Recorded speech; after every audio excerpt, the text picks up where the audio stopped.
Hello दोस्तों, आज की कहानी का नाम है आखिरी प्रयास। एक समय की बात है, एक राज्य में एक प्रतापी राजा राज करता था। एक दिन उसके दरबार में एक विदेशी आगंतुक आया और उसने राजा को एक सुंदर पत्थर उपहार स्वरूप प्रदान किया।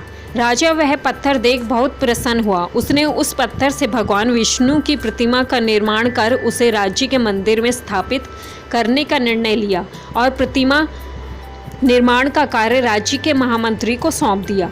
महामंत्री गांव के सर्वश्रेष्ठ मूर्तिकार के पास गया और उसे वह पत्थर देते हुए बोला, महाराज, मंदिर में भगवान विष्णु की प्रतिमा स्थापित करना चाहते हैं।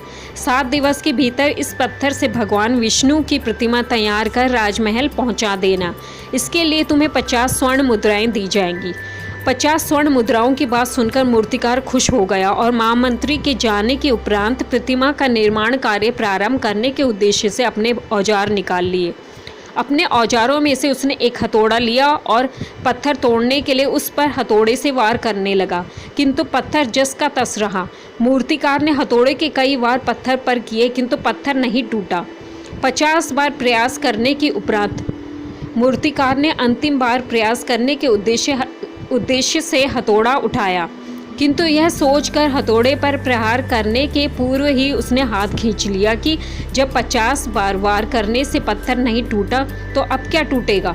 वह पत्थर लेकर वापस महामंत्री के पास गया और उसे यह कह वापस कर आया कि इस पत्थर को तोड़ना नामुमकिन है, इसलिए इससे भगवान विष्णु की प्रतिमा नहीं बन सकती।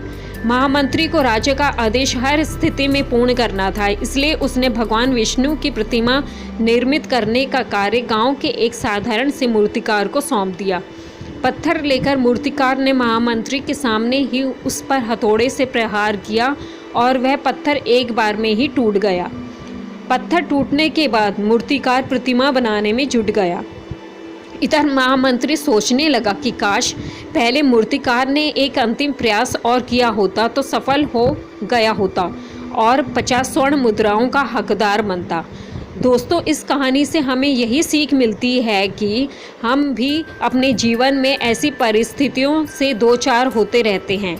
कई बार किसी कार्य को करने के पूर्व या किसी समस्या के सामने आने पर उसका निराकरण करने के पूर्व ही हमारा आत्मविश्वास डगमगा जाता है और हम प्रयास किए बिना ही हार मान लेते हैं। कई बार हम 1-2 प्रयास में असफलता मिलने पर आगे प्रयास करना छोड़ देते हैं, जबकि हो सकता है कि कुछ प्रयास और करने पर कार्य पूर्ण हो जाता या समस्या का समाधान हो जाता।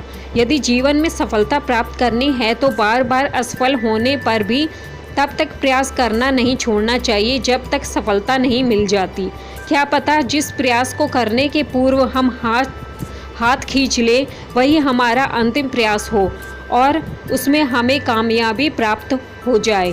दोस्तों, आपको ये कहानी पसंद आई तो प्लीज़ इसको लाइक, शेयर और सब्सक्राइब करना ना भूलें। धन्यवाद।